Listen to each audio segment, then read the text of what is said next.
ずっと心理的に一人で生きているのは、機能不全家族の中で、他人に助けを求めても誰も助けてくれるはずがない。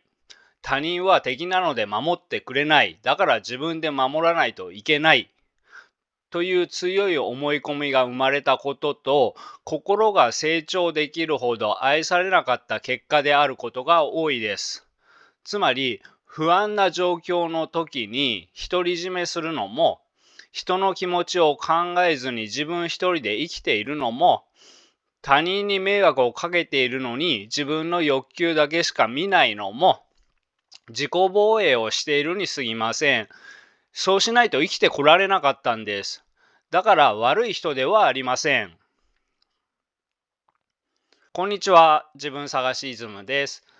私はアダルト・チルドレンについての電子書籍作家で、現在のところ5冊中2冊でベストセラー1位を獲得しました。興味のある方は読んでみてください。概要欄にリンクを貼っておきます。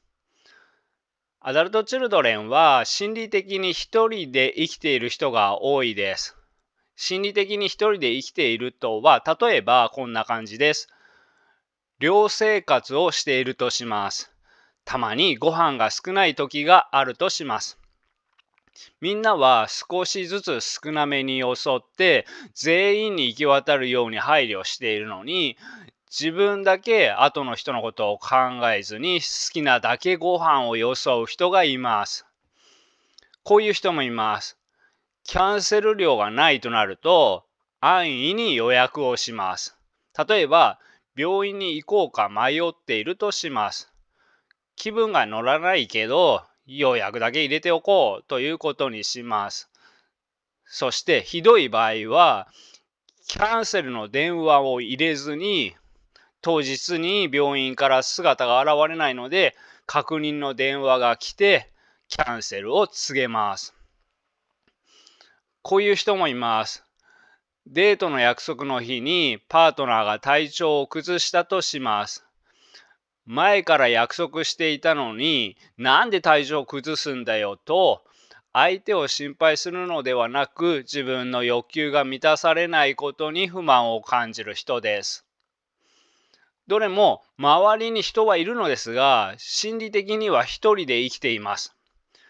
こういうことをしたら他人が困るとか、他人に迷惑がかかるとか、他人の気持ちを考えることがありません。物理的に一人で生きていても、心の中では誰かとつながっている人もいます。逆に物理的に周りに人がいても、心理的には一人で生きている人もいます。この動画では物理的ではなく、心理的に一人で生きている人を取り上げます。1、一人で生きている人の症状。2、一人で生きるようになってしまった原因。3、一人で生きている人の問題点。4、どうすればいいかという対策。5、ポイントの振り返りと補足。6、すぐにできること。このような順番で話します。まずは心理的に一人で生きている人の症状から見てみましょう。一人で生きている人の症状は人によって違いますが、いくつか例を出してみましょう。一つ目は、人にはそれぞれ気持ちがあるということが分かっていません。例えば、子供が運動会のリレーでバトンを落としてビリになってしまったとします。みんなに責められて落ち込んでいます。こういう時に、バトンは思いっきり握らないとダメだぞとか、バトンを落とさないように今日から練習をしようと、一見子供の味方のように振る舞う親がいます。そして一見子供の味方のように振る舞っているから、自分はいい親で子供に好かれているはずだと思っています。これは人にはそれぞれ気持ちがあるということが分かっていない親に多いです。人には気持ちや感情があると分かっている人は、具体的なアドバイスよりも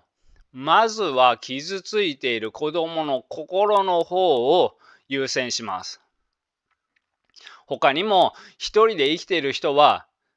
大抵内面は孤独なので人に嫌われたくないと思っています。それなのに自分の成功話を誇示したり自慢話をします。心理的に一人で生きてきた人は自分が自分の成功を誇示することで相手を不快にさせているということが全くわからないんです。同じように自分が自分の欲求を強引に通せば相手が嫌な思いをするということに気づいていない人も多いです。例えば子供をアダルトチルドレンにしてしまう親などは自分の都合だけで無理やり子供に何かをさせる人が多いです。それでも子供に嫌がられているということには気づいていません。自分の欲求は完全に満たされるべきだと固く信じている人ほど、自分が相手の欲求を満たす邪魔をしているということには気づきません。また、自分の欲求は完全に満たされるべきだと固く信じ、一人で生きている人は、自分が人のために何かをやると、ものすごく損したように感じます。このような人は、自分がどれぐらい大変だったかだけが焦点になります。自分はそれをしたけど、相手の役に立ったのかということは意識の焦点になりません。だから、相手の望んでいないことをしておきながら、自分はこんなにしてあげたのに相手は冷たいと不満になります。パートナーとの関係でも同じです。パートナーがこの前見た映画に感動して興奮しながらすごく良かったと話しているのに、へえ、そうなんだ。僕は今週ずっと仕事してたよ。一人辞めたから大変で。と、相手の感動や幸福感に全く関心を示さず、自分の話を延々としたりします。ここまで相手とすれ違いが起きるのは、人にはそれぞれ気持ちがあるということが分かっていないからです。だから相手と触れ合っているのではなくて、心理的には一人で生きています。一人で生きている人の症状二つ目は、対人関係が薄っぺらいです。例えば、友達や同僚との会話がいつまで経っても転校とか仕事の話しかしない人がいます。個人的な話や深い本音の話はしません。このような人も相手のために成功を望んだり何かをすることはありますが、本当に心から相手の成功や幸せを望んでいるのではないので、あくまでもポーズです。見せかけだけの人間関係はとても薄っぺらいです。一人で生きている人の症状3つ目は、一人で抱え込むです。例えば、ものすごく困っている時でも、自分で何とかしなければと思い、周りに助けてもらおうとはしません。多くの人はそこまで困っていなくても、自分が成功するためにちょっと力を貸してもらおうとします。そして自分も誰かの成功のために力を貸します。このように一人で抱え込む人は、他にも悲しみや不安や喜びなども誰にも話さず一人で抱え込む傾向が強いです。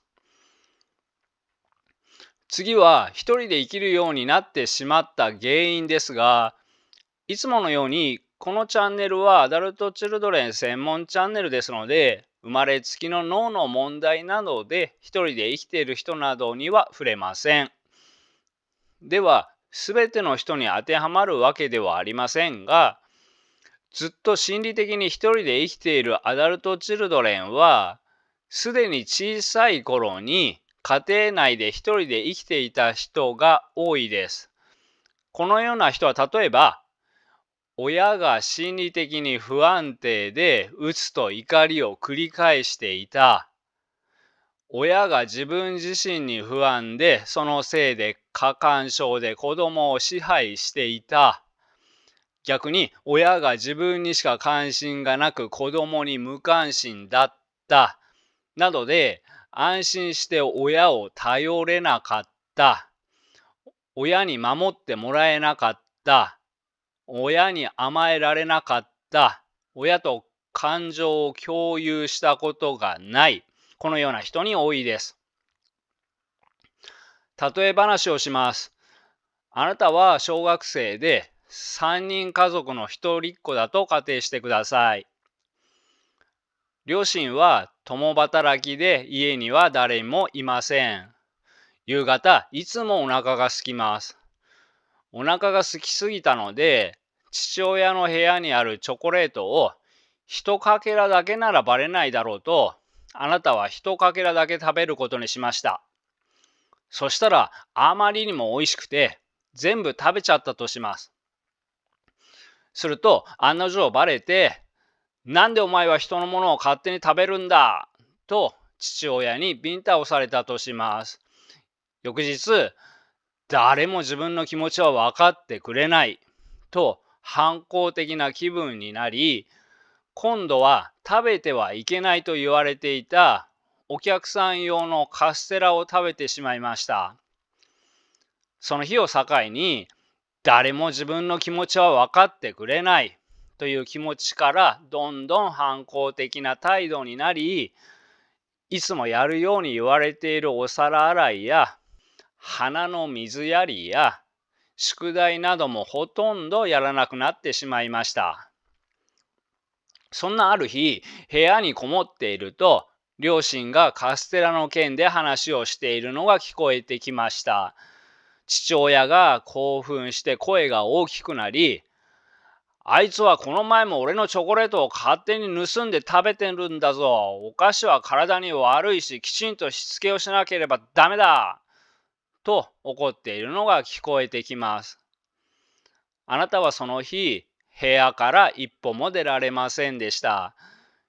翌日、憂鬱な気分で過ごしていたら、自分の机の上に手紙と紙袋が置かれていることに気づきました。手紙は母親からの手書きのメッセージで、この前お父さんに怒られたみたいだね。いつも一人でお留守番させてしまってごめんね。お腹もすくよね。私はあなたの味方だよ。だから紙袋の中の小さなプレゼントを受け取ってほしい。お父さんには内緒だからね。と書いてありました。そして紙袋を覗いてみたら、たくさんのお菓子が入っていました。最近の自分のひどい態度から考えて、お母さんにも怒られると思っていたのに、予想外の対応に何か心に響くものがありました。そして心の扉が少しずつ開かれるのを感じました。このような親に育てられた人の強みは、親と一緒にいる時だけではありません。この優しい親を自分の心の中に取り込むので、人間には優しい人もいるというイメージができます。これがあるから、アダルトチルドレンにとっては苦痛や苦労ばかりでとてもとても厳しく感じる人生を何の苦労もせずに楽しく安心して生きていけます。一方、アダルトチルドレンは普通親との間でこのような体験がないです。親との間で絆がなければ何かちょっとしたトラブルが起こると激しく恐怖を感じたり、激しく落ち込んだり、激しく怒りを感じたりします。この状態はあまりにも苦しいので、今までの苦しい人生で身につけてきた何らかの歪んだ方法で心理的苦痛を取り除こうとします。これが人間関係でたくさん問題を起こす原因の一つです。このような人は親との間だけではなくて、学校の先生や友達などとの間でも気持ちに寄り添ってもらえるという体験が全くできなくなるかもしれません。このような人は今までの人生で自分には味方など一人もいなかったと感じながら生きています。先ほどのストーリーのように、あそこまで気持ちのわかる母親ではなくても、たまにはこちらの気持ちも考えてくれることがあるという経験があるだけでも全然違います。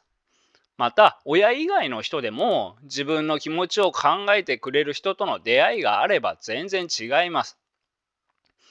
でもそのようなことが全くなくて、誰とも心の触れ合いがないまま生きてきた人は、他者がいいものだとは思えません。他者が味方だとは思えません。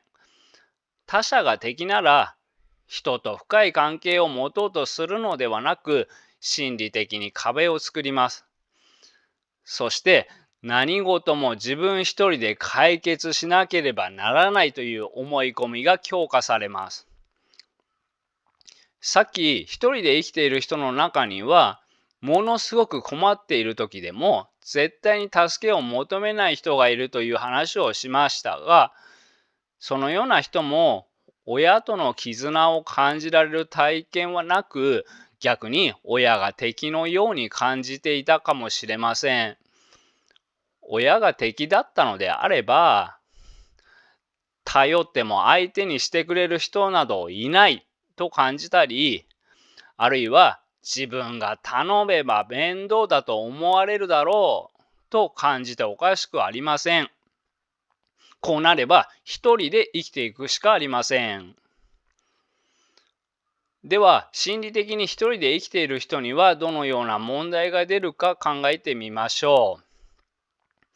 問題点の一つ目は、人間関係がこじれます。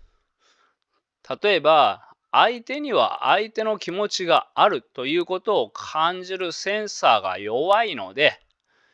知らない間に他人を傷つけていたり、嫌われてしまうことがあります。また、自分の方も本当の気持ちを隠すので、誤解が生じやすく、信頼関係が築けなかったり、人間関係がうまくいきません。問題点の2つ目は、世間知らずになります。人間は自分一人では学べることは限られます。みんな自分では少ししか学べなくても、他の人と話すことによって他の人の知っていることを吸収して生きています。例えば子育ての知識がなくても、子供が生まれて大変なら子育て経験者に教えてもらえます。他にも人と一緒に生きている人は人からチャンスを教えてもらいます。例えば本を書くといいよとか、この土地を買っておくといいよとか、これをやるといいよなどを教えてもらえます。でも一人で生きている人はこれがないので、世間知らずになっていたり、チャンスとはあまり縁のない人生を送ることになります。問題点の3つ目は、慢性的な孤独感に悩まされます。周りに人はいても心のつながりを感じられないというのは、虚しさや孤独感を感じるだけではなく、自分はみんなとうまくやれないという社会的不適応感を持ち、自己肯定感が低下しやすいです。また、孤独や低い自己肯定感が長く続くと、抑うつや心の病などを引き起こすリスクが高まります。問題点の4つ目は、心を悪化させます。相手と深く関わらずに人の気持ちや心を軽視して生きているということは、自分の認知の歪みにも気づきづらくなります。例えば、周りは敵だ。人はみんな自己中心的で優しい人などいない。人は誰も助けてくれない。自分は誰からも愛されない。このようなアダルトチルドレンにありがちな認知の歪みは、人と深く接することによって書き換えていくものですが、人と深く接することを避けている人は書き換えができません。もちろん認知の歪みだけではなくて、アダルト・チルドレンの克服に必要な味方になってもらう体験や、気持ちを汲んでもらう体験や、受け入れてもらう体験などもできません。このような認知が歪んでいる人が誰にも助けを求めないで一人で抱え込んで生きていれば、どんどん悪化します。例えば仕事で失敗したとします。客観的に見れば自分一人のせいではないのに、上司に自分だけ怒られたとします。アダルト・チルドレンは自分を悪く捉える認知の歪みがある人が多いですが、この歪みがある人が誰にも相談せずに一人で抱えているということは、自分が悪いという自己否定を極端に強めることになります。次に、このケースで自分のせいではなくて上司のせいだったとします。でも、どんなに理不尽なことがあっても、上司に意見をしてはいけないという認知の歪みがある人は、そしてそれを一人で抱えている人は、どんどん心を壊していきます。では、どうすればいいかという対策です。簡単に言ってしまうと、親へのイメージが悪いんです。親へのイメージが悪い人は、その悪い親のイメージを他の人にも重ねてしまいます。なので、さっき言ったように、最終的には人と関わって人のイメージを変えていくことが必要です。でも、いきなり人と関わるワークは無理だと思うので、まずは一人でできることをしましょう。心を育てながら意識改革をしましょう。要するに、今生きづらい人は、今の感じ方を変える必要があります。なので、最初は反発したくなることも多いと思いますが、受け入れられるものがあったら、受け入れる努力をしてみてください。人にはそれぞれ気持ちがあるということを無視して、自分の欲求だけを満たそうとしている人は、次のようなところが自分にもないか考えてみてください。セルフチェックし、あるならあるで認めることで、少しずつ相手への関心や配慮を育てることにつながります。受け入れられそうなら何度も何度も繰り返し自分に問いかけてみてください。1、人との触れ合いを無視して成功だけを求め、自分の欲求だけを満たそうとしていないか。仮に自分だけ成功しても人と心の触れ合いがないと虚しいだけです。触れ合いなしで生きてきた人は人生を振り返ってみてください。きっと虚しいだけだと思います。2、他人がこちらの欲求を満たすことを邪魔するのは絶対にありえないことのように感じていないか。他人は他人で自分の欲求を持っているのだから、人生には衝突がないのが当たり前なのではなく、人生には衝突があって当たり前です。だからみんな少しずつ我慢しています。3、何かをしてもらっても感謝をしていないのではないか。自分の話を聞いてもらうことや何かをしてもらうということは当たり前のことではなくて、自分のために相手の人生の一部と労力を使ってもらっているということです。ここに気づく必要があります。次に認知の歪みに気づきましょう。周りは敵だ。人はみんな自己中心的で優しい人などいない。人は誰も助けてくれない。自分は誰からも愛されない。これらは親がそうだったんです。親が心理的に敵だったんです。親が自己中心的で優しい人ではなかったんです。親が助けてくれなかったんです。親が愛してくれなかったんです。また、深刻な問題を抱えているのに、一人で抱え込むのも第三者から見ると不自然です。人に依存しすぎる生き方も問題だけど、人に全く頼らないというのも、それはそれで不自然です。まずはこのような認知の歪みがあるならあるで、はっきりと自分にはそれがあると認識しましょう。自分には不自然なところがあるとはっきり認識したら、愛されて育っていたらそのような認知の歪みを持つはずがないということもはっきり理解しましょう。もちろん最終的には自分一人でワークをし続けるのではなくて、人と関わるワークもしていく必要がありますが、まずはここまでを完璧にはっきりとさせましょう。完璧に理解ができて腑に落ちたら、そのような証拠を探せる準備が整ったことになります。それと、人の気持ちも考えられるようになること、自分の欲求だけを満たそうとしないことなども必要です。そのためには心を育てる必要があります。認知の歪みの直し方や心の育て方は、それぞれアダルト・チルドレンの認知の歪み、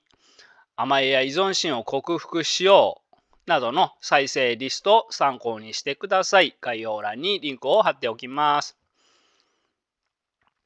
では、ポイントを振り返りながら補足します。小さい頃からずっと心理的には一人で生きている人は、何かが品薄なので買い占めはしないでくださいと聞けば不安になり、他人のことは考えずに独り占めするかもしれません。あるいは、答えは最後まで見れば出ているとします。でも自分一人で生きている人は最後まで見ないですぐに答えを教えてくださいと言うかもしれません。そして相手に手間をかけさせて答えを教えてもらってもお礼を言いません。言いたくなくて言わないのではなくて、ずっと自分一人で生きているので、相手に迷惑をかけているということに気づかないんです。これが大事なポイントです。他にも、心が未成熟でナルシシズムを残している親は自己中心的でとても冷たい親ですが、自分は子供のことをこんなに考えている。自分ほど子供思いの親はいないと本気で思っています。このような親は人の気持ちが全くわからないので、自分の欲求しかなく子供の心を無視します。そして子供の欲求を無視しておきながら、自分がひどいことをしていることには気づきません。まさに心理的に一人だけで生きています。心理的に一人で生きている人は、どのような現れ方をするかは人によって違いますが、いずれにしても人の気持ちを無視する生き方になります。このような人は、人には人の人生がある。人にはそれぞれ気持ちがあるという意識が希薄です。こうなれば他者への共感力はなくなり、迷惑をかけても気づかないし、他者と協力してお互いに感謝をしながら共存していくという意識も芽生えません。そこで自分の世界に閉じこもる傾向が強いです。例えば人との深い交流を避け、どんなに困っている時でも自分一人で抱え込み、自分だけで問題を解決しようとします。困った時だけではなく、悲しみや不安や喜びなども誰にも話さず一人で抱え込むため、周囲との信頼関係や協調性が育ちにくくなります。ずっと心理的に一人で生きているのは、機能不全家族の中で他人に助けを求めても誰も助けてくれるはずがない。他人は敵なので守ってくれない。だから自分で守らなければいけない。という強い思い込みが生まれたことと、心が成長できるほど愛されなかった結果であることが多いです。つまり、不安な状況の時に独り占めするのも、人の気持ちを考えずに自分一人で生きているのも、他人に迷惑をかけているのに自分の欲求だけしか見ないのも、自己防衛しているに過ぎません。そうしないと生きてこられなかったんです。だから悪い人ではありません。悪い人ではありませんが、人間は群れで暮らす生き物ですので、一人だけ心理的に孤立して暮らしていると、やはり問題が生じます。例えば、まず人間関係がうまくいきません。こちらが他人の気持ちを軽視して生きているということは、他人がわからないということです。つまり他人が自分のことをどう思っているのかも全くわかりません。そこで嫌われ出していても、嫌われる元になっている行動、つまり自分さえ良ければいいというような行動を続けます。そして最終的には周りからものすごく嫌われてしまいます。心理的に一人で生きているということは、ただでさえ孤独感を感じますが、実際にこのように嫌われていくと、孤独感もいよいよ大きくなります。孤独感が大きくなるだけではなくて、群れで暮らすのが普通とされている世界で、自分だけ孤立していると、仲間の輪に入れない自分を低く評価し、自己肯定感は下がります。この状態は心の病などを引き起こしやすい状態です。そしてアダルトチルドレンを回復するには、親との間で身につけた人間への悪いイメージを改善することも必要です。でも心理的に一人で生きている人にはそれができません。ではどうしましょうということですが、仮に何かに成功しても心理的に一人で生きていれば虚しいだけです。それから心の病にもなりやすいし、アダルトチルドレンの回復も難しいです。だからといって今すぐに生き方を改めなければいけないというわけではありません。変えたくなければこのままでもいいんです。多くのアダルトチルドレンの乳幼児期は大きな恐怖を感じやすい環境でした。一人で生きる生き方はその時に身につけた生き方です。これは今の時代には合っていません。